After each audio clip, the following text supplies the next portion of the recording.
তুষার মামা, ও মামা, আজকে যে এখন কাজ করছি না কেল্লাফতে। কি হয়েছে রিফাত, লটারি পাইলি নাকি? শোরুমে যে ব্রেক প্যাড 500 টাকা চায়, আমি সেটা বংশাল থেকে মাত্র 150 টাকায় কিনেছি।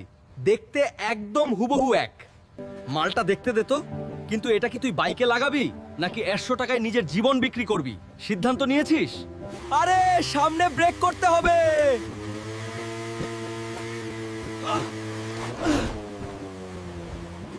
ওরে মারে!